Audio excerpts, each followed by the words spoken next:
Are you a fan of pro wrestling, comedy, and combat sports? Then we have the podcast for you because we cover that and much, much more. Do you like to debate with your friends? Do we have the perfect segment for you? It's the 531, where we take any given subject, break it down to a top 5. From there, we debate it down to 3, and then into that number 1 spot. If you want to get a hold of us, find us on our social medias. Search Working Fans Podcast on any major social media platform. And if you want to find the podcast, search for us on any major podcast platform, as well as YouTube. Working Fans Podcast. We put in the work so you don't have to.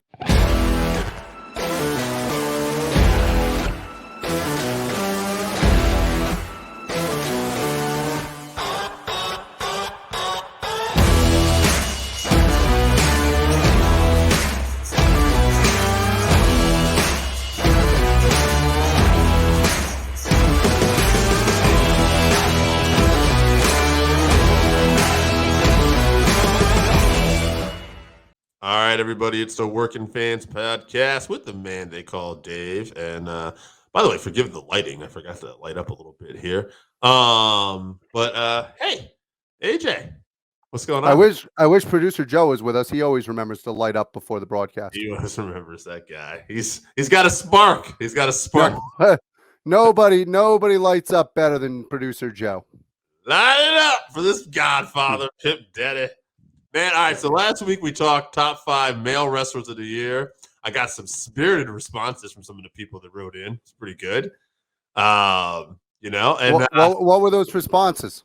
Mostly, you suck. They were not a fan. But, we'll see how this week's go. Top 5 females of the year. Again, given that this is kind of like more the end of the year awards, I actually kept the tally with the exception of yours. I consider the main vote getters of what I saw. So we'll see this week how we go. I can tell you right now, based off of my votes and the people's votes, there are 2 women that are tied, and they are the top vote getters. So yeah, I would imagine that most likely they're going to make my list also. I think it was a solid year, especially for 2 competitors in particular. And then to me, there's a third one who I'm going to bring up, who I think really pushed the envelope this year and really did a great job also. I think I know who you're talking about, and she got a few votes as well, so she might make our top 3. We'll talk about it. I know who you're talking about. If I'm right, and I'm just going to hint to you, you've been a big fan of hers for a while and thought she was finally getting her just due this year. Absolutely. Yeah, okay. We'll talk more about that. All right, I'm going to hit us off with a couple, and then we'll go to you. I got Scott from Voluntown. He's got Trisha Adora. He's got Thunder Rosa, Deanna Perazzo, Utami Hasha. I forget. It looks like Hayashishita. Zach. Easy for you to say. Are going to butcher me about this. I actually looked up some stuff. She's from Stardom. She's killing it. But yeah. Well, anybody, hey guys out there, if you're out there and you're checking this out for the first time, or you're checking out our podcast for the first time, we support women's wrestling, and one of the best places to find women's wrestling is Stardom, Shine, organizations like that. They might not have the big names like you're going to see because WWE and because AEW and stuff like that obviously has more broadcasting, but check out Shine, check out Stardom. You won't regret it. Also, he has a woman named Giulia. Giulia. So, Scott, you know you're wrestling, baby. That's why I try to get as much info as I can. A lot of the girls on Scott's list, or the women on Scott's list, are very similar to his tastes when it comes to the men's wrestling. He's got a lot of good strong style there. I love a lot of those girls that he's got on there. It's just hard to say that they're in the top 5 just because, unfortunately, the eyes that are on them. Yeah, we'll see. Also, Scott did tell me afterwards that he also interpreted this as some of his favorites. So his which is great. Absolutely. His list might have changed. I never got back to him in time. I found that out yesterday before we recorded this. So no, Scott knows his wrestling as well as anybody. If he wasn't a little camera shy, we would get him on the podcast. He's got some friends in low places we can't talk about. Anyway, that's all right. Mike Caldwell, former guest of the show, he's got a list. Brit Baker, Bianca Belair, Sasha Banks, Charlotte, Rhea Ripley. All right, I'm going to pick a person out of this list Rhea Ripley. I love me some Rhea Ripley. She was a tag team Absolutely. this year. I think she had a brief run as If WWE Women's Champion. I just didn't think she was. unfortunately for her, if anything, the WWE took a step back with her. I have a problem with a couple people on that list. One, Charlotte always has good years, but I don't think this is one of her better years. And Sasha Banks, while she did have a couple big moments, missed most of the year filming other projects or injured. So I have a problem with a few of those on the list. I don't have a problem with that. In fact, I'm going to give you my list before we go to your list here in a couple. I have Bianca Belair, Britt Baker, and I didn't see this woman on people's list. We'll see if she makes your list later. I got Camille, and champion, just because I thought she was a dominant champ. And she was on. She got a little cameo on AEW too, and the only problem with Camille once again is just how limited the NWA ran this year. Obviously, it was a big year for her. She had a great year for what was done with her. Yeah. It's just being signed to a company that's not running as often as other companies. Hurt her a little bit this year. I just put her on that list for top 5 because she was booked very well and she looks great and she's got star written all over. I think absolutely she's going to make a big splash, and whether that's WWE or AEW, she's going to be capable of doing it either way. She's got a much better career ahead of her than her husband. I love me some Thomas Latimer, baby. First of all, people are going to take that out of context. I absolutely love Thomas Latimer. Thomas Latimer is a hell of a wrestler. He always has been. Unfortunately, I don't know if politically he will ever get the push that he deserves just because of who he was connected to at one point in his life. Well, we shall see. I like them both. One last name on my list, probably not going to make yours. Deonna Purrazzo, Impact Women's Champion. I thought she had a great year winning the Impact title. I thought she's one of the, really put some shine on the knockout division, and she did a great job of really showing where WWE and even NXT at a time when NXT was actually doing very well with stars, dropped the ball on her. I completely dropped the ball. They didn't know what to do with her. If there's any two women that NXT dropped the ball with, it was Deonna Purrazzo and Ty Conti, I would say. Oh, yeah. Yeah, more Purrazzo. Perazzo. Yeah, but in fairness, Perazzo's been wrestling for years. Ty Conti is still greener than goose shit and still learning the business. Well, I don't know if she's as green as goose shit now, but I know what you mean. No. I meant at the time she was in NXT. I'm sorry, I should have said that. She was making improvements then too. A lot of people. So this is an argument I've heard online. A lot of people talk about how the system in NXT was broken, and that's why Ty is improving. I disagree. I love Ty Conti. Ty was already improving when she was in NXT. They 100%. let her go. But Ty has continued to improve in AEW, and I think a lot of this is on Ty. Ty soaks up knowledge, it seems like, from what I've seen. She trains with Dustin down there, too, and a lot of other people. She works her ass off, which is not easy because that's an amazing. Hey, now. All right, continuing on. AJ, why don't you do a list, actually? What do you got? Let's go with Randy Osgood first here. That's let's make sure I'm actually reading Randy's first here. Nope, this is Mike Flynn. Let's go with Mike Flynn first. Yep. Mike brought us Brit Baker, Bianca Belair, Thunder Rosa, Charlotte, and Io Shirai. Now, Io Shirai last year had an absolutely amazing year. And even in the beginning of this year, she was having an amazing year. However, she took the time off to heal up, took time off to get herself back into place. And since she's come back, she hasn't been used the same way. Yes, she is in the War Games coming up. Yeah. However, she has not been used as the dominant force that she did before she left. So I don't really think that this is her year. So putting her in the top 5 is a little off to me. Same thing with Charlotte. Thunder Rosa, to me, has not gotten enough votes yet. Thunder Rosa is one of those women that at any given time can wrestle with anyone and have a 5-star match. Absolutely. So far, I think Bianca and Britt, as usual, are making every list. Lynn and Scott have so far. I actually had Rosa. I took off and put Camille on there. So. Yeah, good for you. I actually kind of second guessed that a little bit, but we'll continue on with Jesse from New Hampshire because he's got Britt Baker, Serena Deeb, Sasha Banks, Bianca Belair, and Charlotte Flair. I like the Serena Deeb on there. I don't normally, care for Jesse in New Hampshire's answers because he's in New Hampshire. But he did a great job with this one. I think his list was good. Once again, I do question the Sasha Banks and Charlotte on everybody's list, but I continue to be impressed with some of the people that they are coming up with, and Serena Deeb was a good one. Well, you got Randy Oscar next there.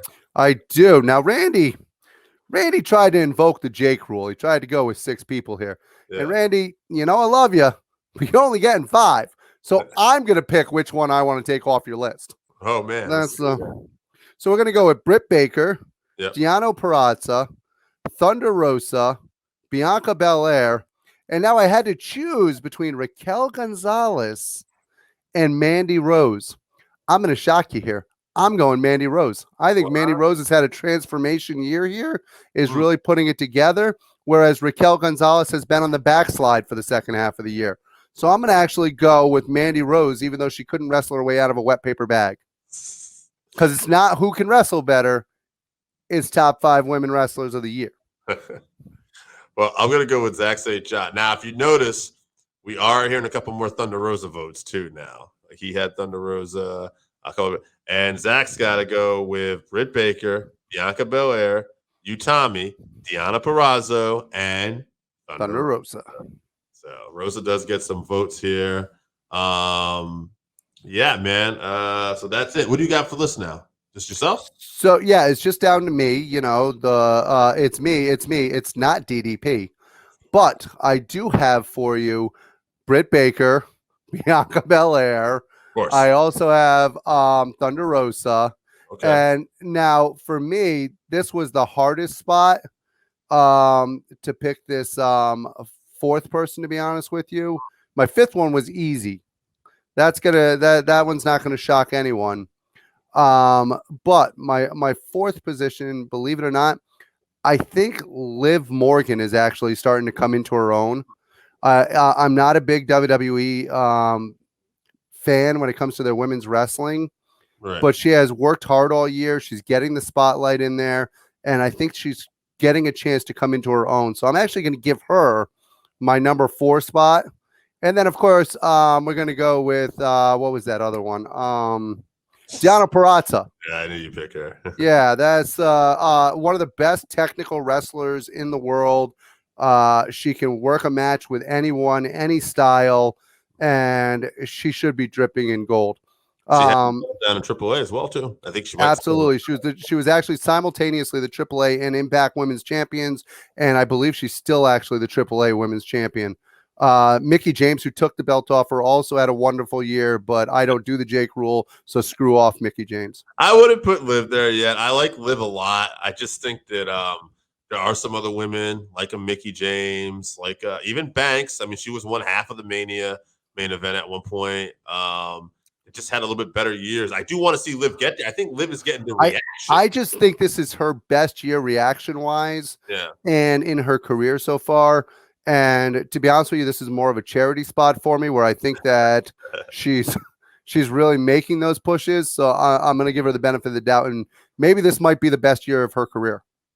Unfortunately for her. We'll see. All right, all right. The top 2 vote getters are going to get automatically in there. I think we know who those are. That is Bianca Belair and Britt Baker. Yeah, more on them now.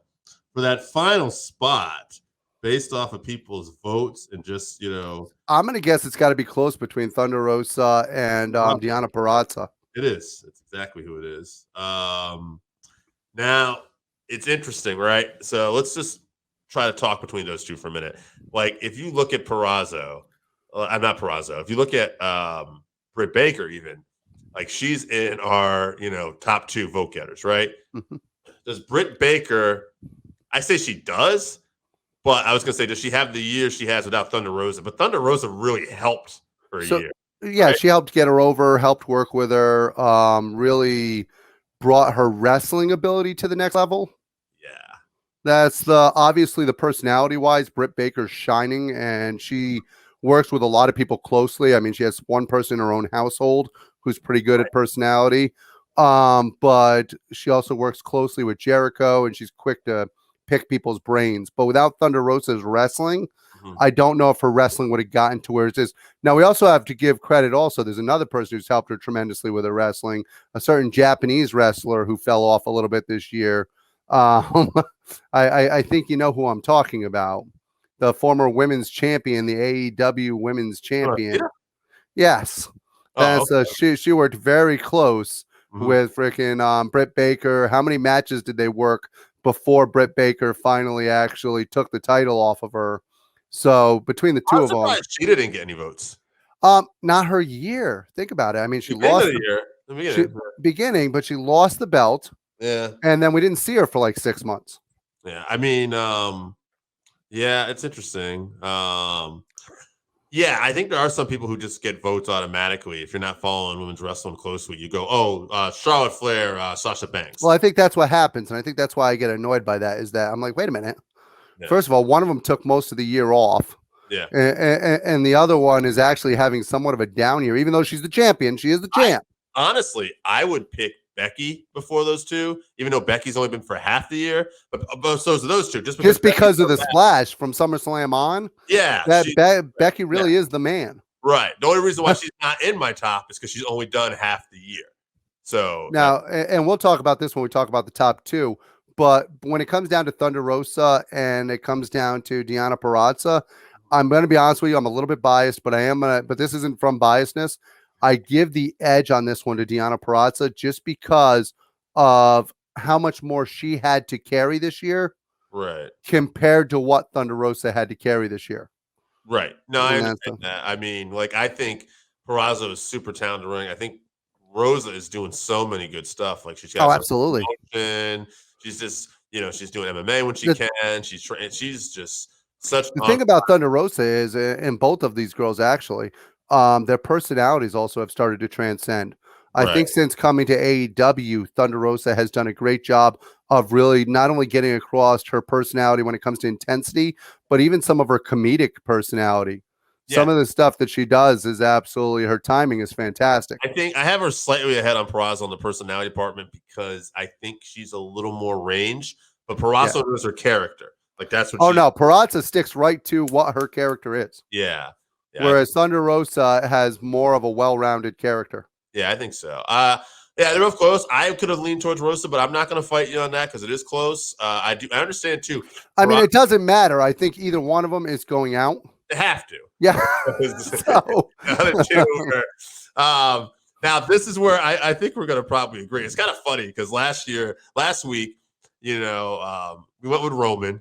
And I mean, that's because we thought that was the best with Omega. And I feel like this week the fans are probably going to like us again, but maybe they not. might. Yeah, they might. They might disagree too. Yeah, because both these women are popular. So yeah, they are. They're both popular, and I could see people going either way with them. Yeah. I just have a very strong feeling towards one of them, and the development that they've made over the last year. Yeah, I already know where you're going. All right. Well, actually, no, they're both developed very well. No, they have. I just think that one of them hasn't even come close to touching what they're gonna be, and one of them has almost reached that spot of what they're gonna be. We'll see. For Belair, it's the it factor. That's she's got it factor just coming out of her pores. Yeah, she's and athleticism, her personality, her athleticism. Thank you. Very emotional match what she did this year with Banks. It's argued. It's been mentioned for some of the matches of the year that I've seen already. I think we can both say that both of these women, when it comes to, are incredibly emotional and are very much, and this is something we don't see enough of in wrestling, to be honest with you. People that are so emotionally invested. Brit Baker's a freaking dentist. She doesn't need to do this. Right. She makes a ton of money being a dentist. She's a doctor, for Christ's sakes. She doesn't have to wrestle. No, and what I favor over Brit Baker over Belair is I just feel on the mic, Brit Baker is on another level. And I think Brit Baker is on another level compared to like a lot of guys. Yeah, I think she's the best interview in women's wrestling right now. Yeah. But I mean, you want to argue maybe Becky. Next to Becky. Yeah, Becky's Yeah. Becky is so good at playing heel or face. I give Becky because Becky's like Daniel Bryan. People want to cheer for her, and she makes them hate her. Yeah. That's not easy. I'm trying to see. Yeah, so that Baker Rosa match was this year too. That street Yeah. fight match. Oh, So absolutely. this was another match of the year. That's candidate. another match of Both the year these candidate. women have had match of the year, so it's really like they're both You excellent. talk about passion, though. I mean, you've got the athleticism, also a great wrestling family now with Belair and her husband. Mhm. And then you have another great pairing with freaking Britt And- Baker and Adam Cole. But Britt Baker, at the end of the day, like I said before, she's a dentist. The moment she broke her nose, the moment she lost a tooth, the moment she broke her wrist, Sure. all of those injuries could have taken someone who's a doctor and they could have just went, I don't need to do this. I'm freaking rich. Right. No, But she does it. it's beyond that. Yeah. And I think this is going to show we're not really biased when we do try to make honest picks here. No, we love both these girls. Yeah. And last week, it's the whole package with Roman. That's why we went there. And at the end of the day, It comes down to what I was saying before. I feel like Britt Baker is at that pinnacle and really has reached being that pillar in AEW. Mhm. Whereas I think we haven't even seen the tip of what Belair can do. Right. Over the next 2 to 3 years with Belair, especially this year coming up, stuff like that, we are going to see things from her, especially if she develops her character Right. that are absolutely incredible. I would rather see her go back towards the heel side. I don't like babyface Belair.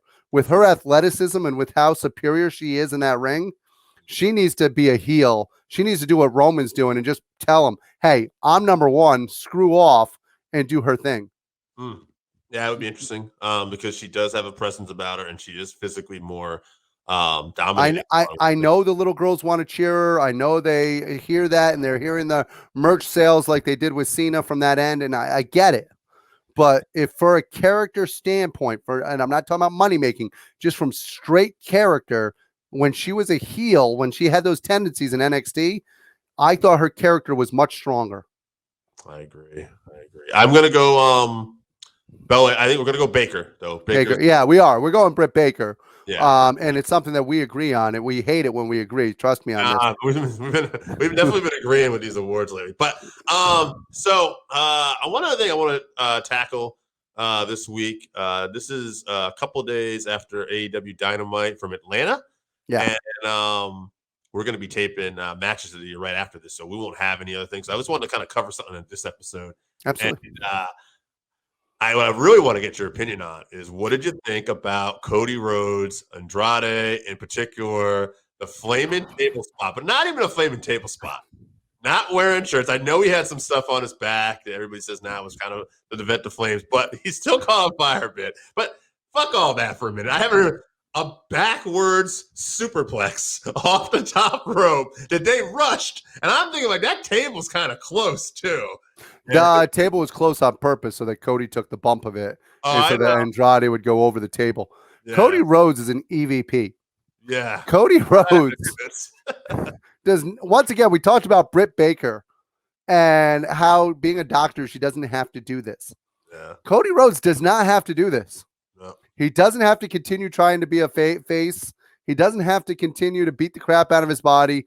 He literally does not have to do any of this. When we saw him at the NEW signing, this man could barely walk. He was injured, and he still came out to talk and, if you don't have respect, and I know a lot of people don't like Cody Rhodes for whatever reason, but if you don't have respect for the guts and what this guy brings to wrestling and his love of wrestling, there's something wrong with you. Yeah, he's the last time he was in Atlanta, he dove off the cage on Wardlow, and I think he broke his foot in the process. Still stayed and cut a promo for everybody. He had parts of his body still catching fire where his wife and his opponent are trying to pat him as he's pinning him to actually get the fire off him.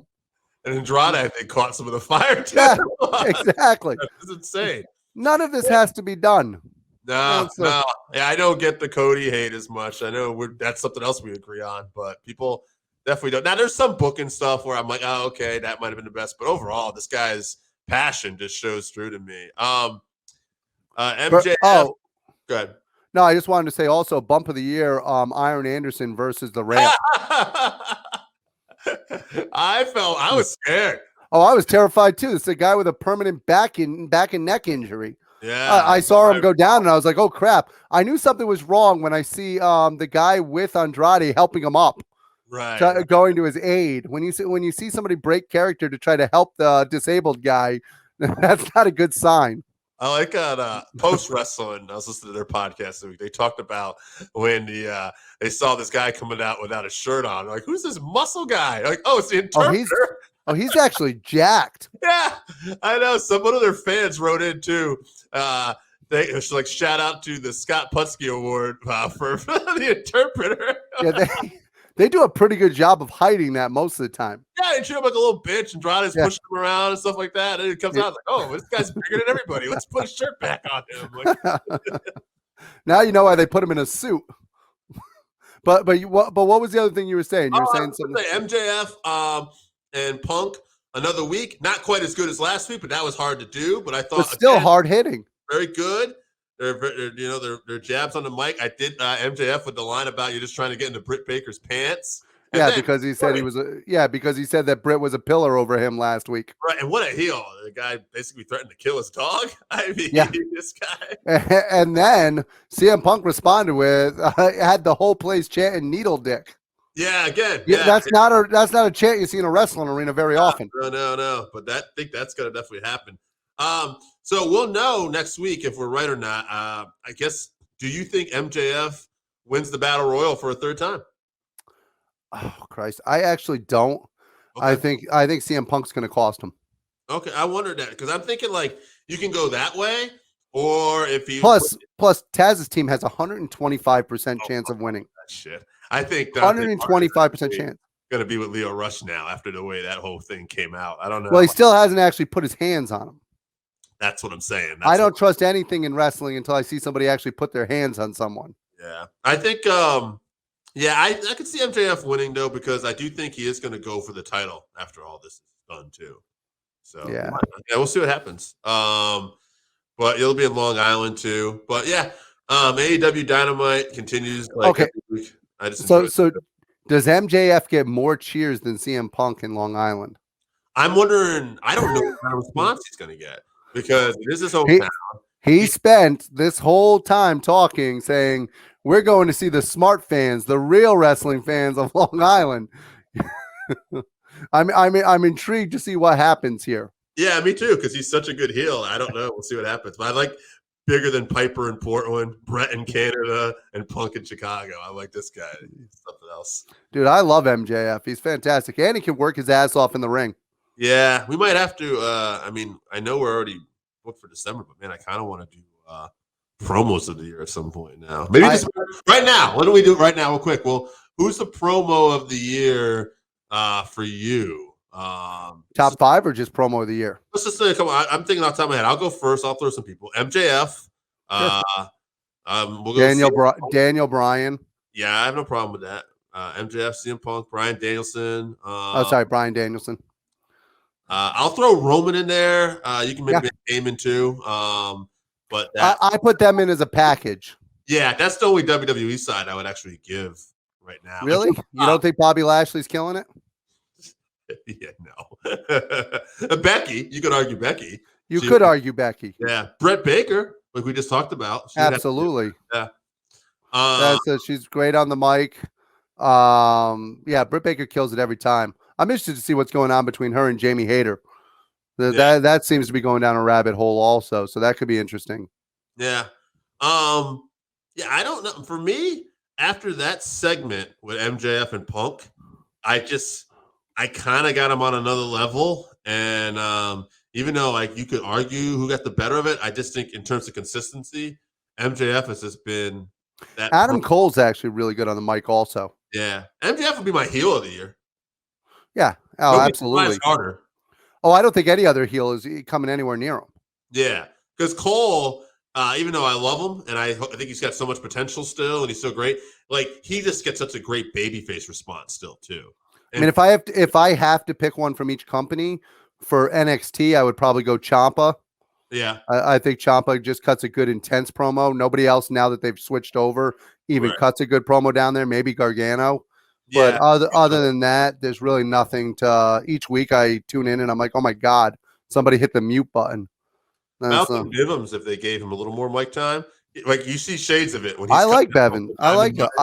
Yeah, I like him. He needs to be focused, and he just needs to be clear cut on what they're going towards, and they don't have that in NXT right now. Booking, I think, though. Yeah. So that's what I'm saying. They don't have that in NXT right now.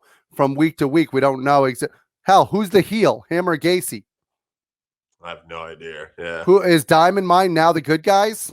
Yeah, I have no idea. Yeah, when I thought the same thing when I saw that. But yeah, actually, you know what's funny? I would have to say too, like another great promo of the year, in terms of that company is like Brit Baker. Brit Baker and MJF are my top two. Yeah, and they're both heels. Yeah, I would say actually all three of the other than Punk, everyone that you think of that's a really good promo in there is probably a heel. Yeah, Bryan Danielson. Yeah, Omega was a great Omega. Heel. Yeah. I mean, I love Cowboy Adam Page, but he's not a freaking great. He's not great on the mic. He's good. He's made his best promos I've seen in a while. I thought they were decent, but he's not like the guys we're talking about. I would say for me the best promos this year were definitely MJF and Punk, Britt Baker. The best heels of the year, again, I'm going to go MJF. And if I had to look for like top babyface of the year, that could be Hangman Page just because of the storyline. So this might surprise you also, but I like freaking Black on the mic also. Yeah, he's good. No, it's a totally different kind of feeling on the mic, but he's really good at what he's doing to the point where fans want to cheer for him. Yeah, no, I agree. Yeah, he's really good. And the thing about us improv in this, like we could be missing somebody, but I think we got a lot of top people. All right, fans, I think that's going to do it for this week. You got your top 5 women of the year down to 3 and down to 1. Britt Baker is the champ. And that's it for the Working Fans podcast, where we do the work so you don't have to. You heard it here first. All right, everybody. It's the man they call Dave from the Working Fans podcast. And today we have a wrestler who's been doing this for about 17 years. Might have recently seen him on AEW Dark. He is the owner-operator of Magnum Wrestling. And he's here to tell us today about his story, Jaysin Strife. Jaysin, welcome to the show, man. Yeah, thanks for having me. Nah, no problem, man. So 17 years. So what was okay, you've been doing it for a while. You're a fan, obviously, I would imagine, when you were growing up. Like, who were you who were you into at that time? Mr. Perfect and Shawn Michaels. Oh man. That's great. For me personally, like I grew up like I'm on a Hogan like Warrior, but when I got away from I always tell people like I started to get bored and I started I still wanted to watch wrestling. It was like Mr. Perfect and Bret Hart and Shawn Michaels. I started gravitating to those guys. Yep. Yeah. Once it always seems like when you're younger, it's the colorful people, Hogan, Warrior, Bushwhackers, things like that. I mean, even before it was really, Perfect and Michaels, I was a Jake the Snake fan. So and just those weird things. But as you get older, and especially when you start understanding wrestling, you understand that Perfect and Michaels and Roberts and guys like that is really where it's at. So absolutely. I will die on the hill of Michaels being better than Bret. That's all right, man. That's a debate amongst this podcast, but it's always the top two. Absolutely. Yeah, I know what you mean too. When you get older and you get deeper into this and love this. Like for me, as I got older and deeper into it personally as a fan, Terry Funk became one of my guys all of a sudden. I was like, wow, the interviews, the stuff he did. I was like, wow, this guy's unbelievable. But didn't appreciate that as a child. No, oh God. Oh no, not at all. Not at all. I love the Freebirds now. Right. That was fantastic. So I love watching Michael Hayes. Cracks me up. So that's your background. You're a big fan, and now, so when do you decide in your life you're going to break into this, and how does that come about? It actually was a fluke. I had no interest in being a wrestler. I was going to be a stuntman. Oh, okay. I mean, when it comes to role models or anything else, Jackie Chan's my guy. That's it's what I wanted to do. Yeah, I've got them all over the place. Like my living room's covered in Jackie Chan posters, and that's what I wanted to do. And the school that I picked out to go to out in Seattle, you had to be 20 to get into. And so, I mean, we had a local wrestling place, and I didn't really go to shows or anything like that, but I knew there was a school there. When I was 16, I tried to get my parents to let me sign up for it, and they wouldn't do it. I look back and imagine how different my life and wrestling career would be if they would have let me get in when I was 16. Probably would have been way better, but I came in a really weird time. So I was like, okay, well, I had I had actually gone to a show for it was a memorial show for a local guy that had went down to Harley races to train and died unexpectedly of a brain aneurysm. He was like 18, 19 years old. And I was like an assistant manager at a Foot Locker or something at the time. And so we went to that show that Saturday night. And then I found out there was one the next day in like this little piddly town for like a fair or something. And I was like, well, I got to work, but I hate my job. So I went into my job and was like, oh, I'm sick. I'm going home. And so we left, went to the show, helped him set up. And then, the guy there that was like, like the guy from Omaha, Hype Gotti, was like, I've seen you at the school a couple times. I'm like, yeah, I've been trying to train. My parents won't let me. He's like, I just turned 18. Like, maybe now I've got some time to kill. And so he was like, come down to the school on Tuesday. He's like, I'll train you myself. Like, all right. I'm not going to say no to that. Locally, he had a name behind him. And so like I learned all my in-ring stuff from him. Well, not all of it. I got my start with my in-ring stuff from him. And then another guy in town who had a falling out with that company. I actually ended up working at his dad's t-shirt shop. And there he trained me on all my psychology stuff. So we would just talk wrestling psychology for like 8 hours a day, 4 or 5 days a week. I never implemented it until like later on in my career, but it definitely had a huge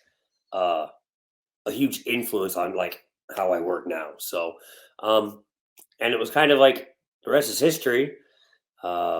Age 20 rolled around, and I was going to go to stunt school, and I had basically just kind of like put so much into wrestling and had bills I needed to pay. I was like, well, I can't afford this, so I'm doing good here. I'll just keep doing it. And that was it. Wow. So, interesting. So one of my other questions was going to be, I'll ask it now though, because you kind of answered it. What are some of your other interests? And so obviously being a stuntman was an interest. Martial arts too then? Yep. I'm a black belt in Taekwondo. Okay. I'm actually undefeated in amateur mixed martial arts. But I've only fought once. Okay. Just going out on top. Hey, Brit Baker could say it. So yeah, I mean, I don't really have much of a choice. Like medically, I'll probably never be able to do MMA again. So, which is obviously weird now because I wrestle. My doctors are baffled by it, but so yeah, in MMA, I trained a little bit in like jujitsu. I'm actually really big into like tumbling and gymnastics. I don't wrestle like that because I'm old now and I hurt. So, but I'm actually about to start that back up again. So who knows? That might change. But I've put on like 38 pounds. So my body's a little unhappy with me right now. So trying to move that around, that'll be something new. But I always joke around with my tumbling instructor because I always used to show him Davey Richards. Davey Richards could do shooting star. So I was like, all right, if Davey can do it, I can do it. So, but yeah, I'm a big movie guy. I play a lot of video games. Yeah. So like wrestling's my job. Like, that's it. It's all I do. Right. So I have a lot of downtime. Yeah, you ended. So how did you end up on AEW Dark? Was that just looking for local or? Yeah, kind of. Actually, Minneapolis is like 6 hours for me. Okay. But I kind of just called in some favors. I call in those favors to basically get on the radar, so that when they come back in our area. So crossing my fingers, I've got a WWE deal lined up when they come around here too. So hopefully I got it in there too, thankfully. So Yeah. perks of being around for this long, I guess. All right. Yeah, I saw one of the things I noticed and looking up some of your info that you were an IWA Mid-South light heavyweight champ. Yeah. That promotion was like, if people don't know, listen, like if you've seen those old tapes of like Eddie Guerrero when he was on his hiatus from WWE with Rey Mysterio and CM Punk, it's like IWA Mid-South. Did you realize how big that promotion was back in the day? Or Oh yeah, absolutely. Yeah. IWA was a huge goal for me when I was younger. Yeah, it was a huge goal for me when I was younger.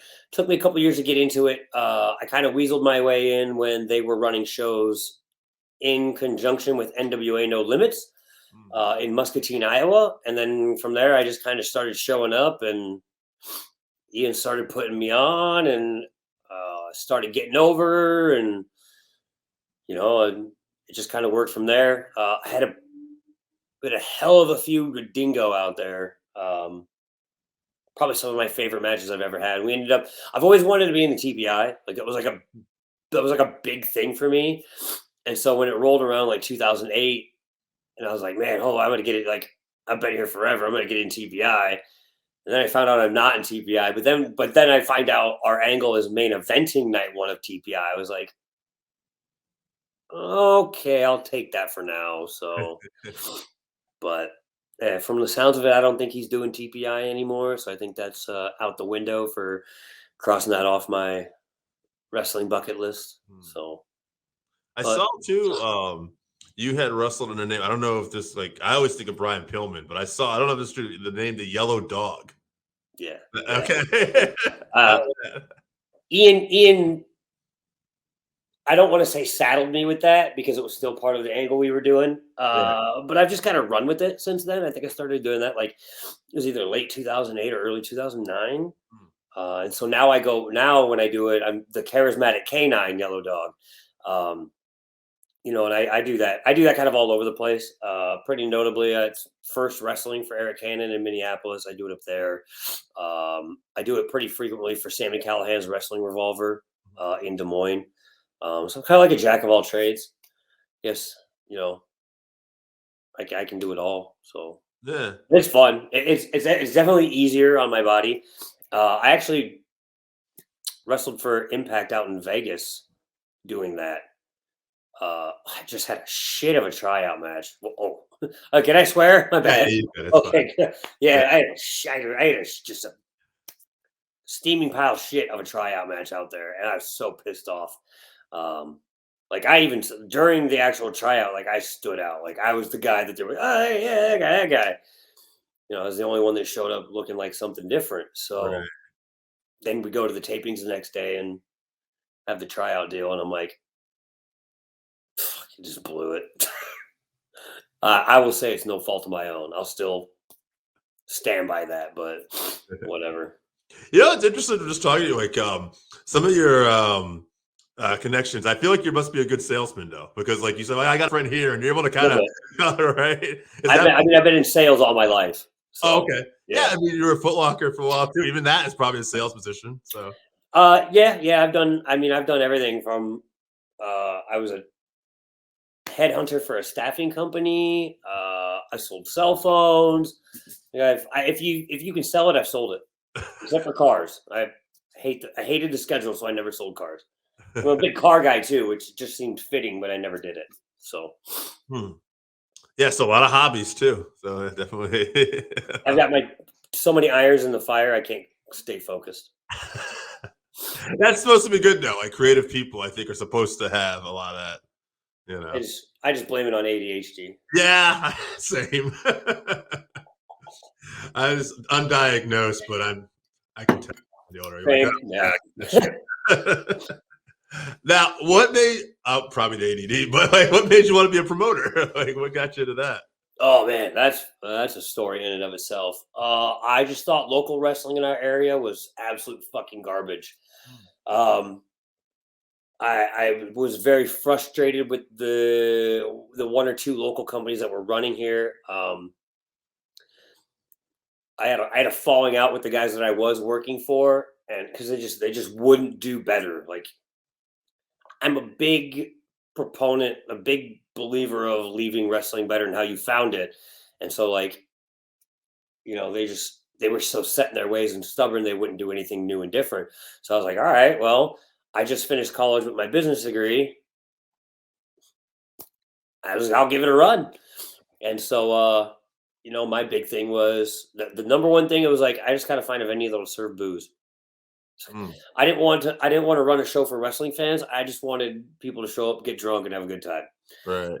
So I found a venue. I had my ring custom built for that venue because the ceiling was only 9 feet tall. So we had a ring floor that was like 10 inches off the ground. It was one of the stiffest rings to bump in ever. But we did it. We made it work. And we built up out of there. And now we're, I'm not tooting my own horn when I say this, but now we're the best wrestling company running in the Omaha metro area. We draw the biggest crowds. We've got the best production. Guys that'll work both companies, when you come see them at my show, it's like you're watching a completely different person. There's just a level of being like, I have to be better here. And I don't like people skating by. That's not how I operate. So, and plus, since I've been around long enough and, I've got a bit more respect behind me when guys come to me and they understand that. So it works out well. That's usually how most companies get started. Somebody gets pissed off at somebody else and they do it themselves. But that's how most fail, because most people don't plan accordingly. So right. That's interesting. Yeah, I what you were saying too about doing better. I actually just saw something today. I think it was like The Rock on Instagram. Wasn't it? No, it was Chris Van Fleet. That guy. He put this clip, but it's basically The Rock was saying, why did you get into asking why did you get into movies? And he's like, well, I was lucky enough to have early success in wrestling, and people in wrestling were telling me, you probably won't succeed at this. This never works. And he said you have to kind of block that out and just know you want to do better and keep working hard. And that seems to be a trend with all successful people, right? You're not settling for that mediocrity or nope. Yeah. It's everybody. I always get people that are like, my guys on my roster get mad at me because they're like, oh, we had a great show, blah blah blah blah. Fans loved it. Fans are commenting, yeah, we love it. It's great, blah blah blah. And here I am in our private page, and I'm like, yeah, guys, I didn't like it. Like they get mad at me. They're like, why can't you just be satisfied? Because I'm not satisfied. I'm not satisfied till every show is sold out in just pre-sales. Like, and then the show has to deliver. And we have all of our stuff on IWTV. So like I tell people, it's like you're gonna get seen. If you compare our level of production and what we put into our shows to a lot of stuff on IWTV, like I don't want to bash anybody, but like shit just looks lazy. That doesn't fly with me. So now I'm sure it's asked this once in a while, because you've been around for 17 years. Have you ever, you don't have to name names, but have you ever had someone try to take advantage of you in the ring? I mean, obviously you have martial arts training stuff too, so I imagine you can handle it yourself. But when I was younger, there was an incident, probably semi-deserved. But outside of that, no, not really. I've had a couple times where I've had to fire back on some people, but I've personally never had issues. We're actually, do you remember like the old, I don't even know if it's still around, that YouTube guys, like the world famous flea market or whatever, where they would watch stuff and review it and then do their own commentary over it. Okay, yeah. So we had Tony Kozina up, and he got butthurt about the promo that the kid he was wrestling cut. Like he got mad because like the kid called him old. Fuck, dude, like you are old. You were like 40 something when I had you here. Like when it comes to wrestling, you're old. He got mad about it and started shooting on him in the ring. Was like legit, like would like put him in a chokehold and try to get him almost unconscious. And then he was fucking with him. I was pretty pissed about it, and that's sad because I had a ton of respect for Kozina because I was about 6 months in. I got to wrestle Kozina, and he taught me so much. So I was like so happy to have him around. And then it was terrible. I've never been. I'm still pretty bitter about that whole thing, but whatever. He's not around anymore, so it is interesting the dynamic of certain people with other people. Sometimes how certain people, right? You can have a good Tony Schiavone always talks about how he really liked Ole Anderson, was good friends with Ole Anderson. But then you hear most people are like, "Oh, I fucking hated Ole Anderson" or whatever. So that's me. Really good thing with this guy, but yeah, a lot of people. Oh, you have that? Yeah, people don't like me because I'm honest. Like, I'm brutally honest. I'll tell you how it is. Like, I've got young guys that are like, "Oh, can I get advice on my match?" And they're like, I don't sugarcoat it. I'll tell you what you did good, but I will very much tell you what you did bad. And that's why my students are at the level that they're at so early on, because I don't sugarcoat it. I will lay into them about what they need to fix. And yeah, I get the bad rap. Oh, he's just an asshole. Blah blah blah. Well, maybe you should not settle for mediocrity and quit pumping your boys up when they suck because you don't want to hurt their feelings. It blows my mind. There's a central area in Iowa where that is happening way too much. And yeah, I'm like the devil when I'm around any of those people. Oh my goodness. They don't even want to say hi to me. And I'm like, not an asshole until you make me be an asshole. Like, figure it out. Yeah. Oh well, it's wrestling. Yeah, I get it, and it's I can connect with it because I'm a very easygoing guy. But the people I like in general too, I've always been very blunt with, and I always tell people, well, if I like you, I'm going to be very honest with you. And straight to the point. I don't know if it's an ADD thing too, maybe, but it's like like yes, But yeah, it's interesting. So how many? This is one other thing I want to ask you too. Like injuries. How many injuries have you had now in this? Oh, dude, I can't even keep track. I have a pretty consistent misaligned pelvis from my time at IWA, where Ian's grand idea was, hey, maybe you should miss your dives every match. And it all stemmed from the ladder match at the 500 show, where I literally did a dive and there was 6 people on the outside. And as I dove, I just hit the ground. Like, it was bad enough that the people that rode with me, like my friends that were in the crowd, after like 3 minutes, got up and came over and checked on me because I was still laying on the ground. Goodness. It's on Botchamania. Like, you can see it. Eddie Kingston's on commentary. He just loses his shit. I mean, it's funny. I watch it now. I think it's hilarious, but the fact that I actually like agreed to go along with that was just showing how dumb I was, 13, 14 years ago. So like my pelvis is pretty messed up, which causes pain in my lower back. And then I've got a muscle. Like if I bump wrong, I've got a muscle on my right side that will it'll spasm. And sometimes I'll just walk and my right leg will just stop working. That only happens after I wrestle typically. I've cracked ribs, I've broken toes. I've been lucky. I haven't had like anything really serious.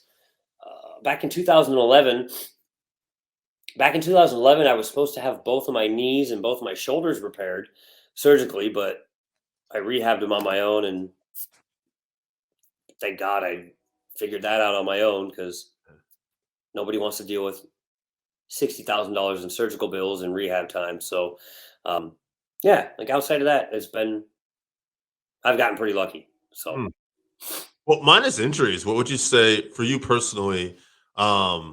Was some of the more difficult aspects of pro wrestling, promo, in ring, character? I'm just curious. What was you say was your biggest challenge? I don't like politicking. Oh, okay. I've just now kind of gotten into it because I've been protecting all my students. And then at the same time, me wrestling as long as I have, there's just things where I'm like, I'm not going to do that. But I didn't politic when I was younger. So I didn't kiss ass, which a lot of people tell me is probably why, I've kind of just stayed in this black hole of the Midwest that I'm in right here. Cause we're in a really weird spot. Like, doing anything of value is hours away from us. And, people really forget, even though Kansas City used to have such a rich history with wrestling, same thing with Omaha. It's not on you look at any of the super indies or anywhere that's spotlighted, and we're just never mentioned. And it's crazy because we have so many really good guys in Omaha and in the Kansas City area. So it's frustrating. But outside of that, all the other aspects of wrestling, physically, performing, promos, I don't want to say I'm great at it, but like I've never had a problem with any of it. I've done acting stuff and things like that, and talking is just natural to me. They always talk about turning your wrestling character or being your wrestling characters yourself turned up to 11. I mean, you get me in the right mood, and I'll cut promos on a 3-hour car ride the whole way there, and you just got to keep me in the right mindset. But that, I'm curious now when you said Midwest, and that is interesting because, you do tend to think like, bigger shows, bigger areas, Northeast.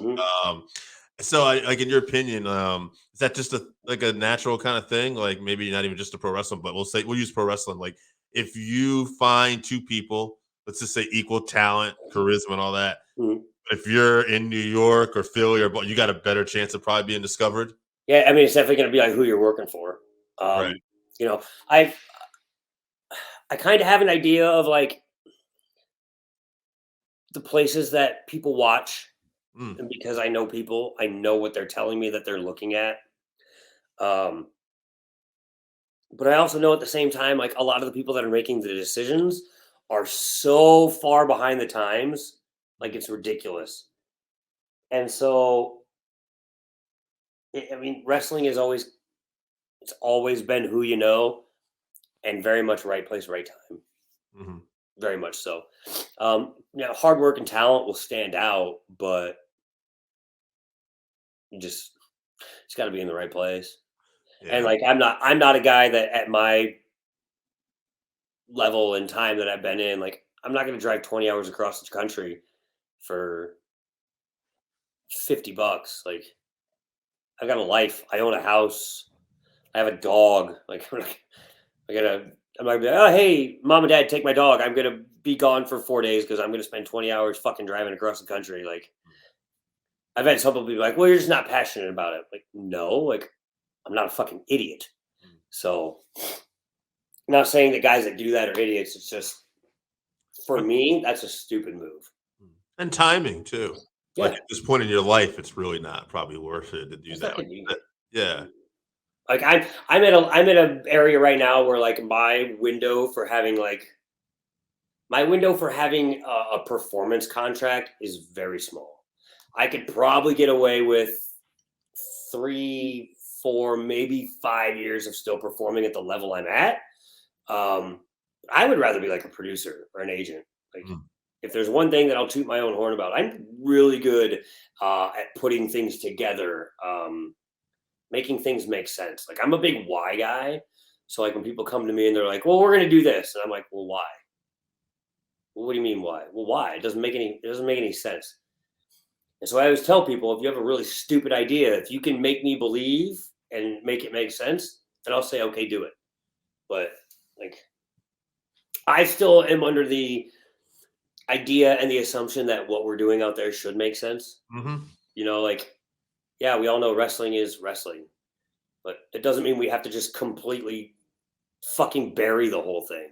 Like, we should be able to, like, people in the crowd should be able to be like, oh, okay, well, that guy couldn't do that because this happened earlier and things like that. So I'm a big stickler about that. Maybe I'm too set in my ways, but I get it. I mean, I'm product of I was born in '76, but product of the '80s and stuff like that. And over again, wrestling, like I really enjoy guys like Bryan Danielson right now or Kingston, guys that kind of lay it in. It's like, oh shit, and you're like, especially when you start. Since the last 10, 11 years, I've really gotten into MMA too. So when you start watching MMA, it kind of makes it a little different for you, right? So now you want to definitely see things that make sense.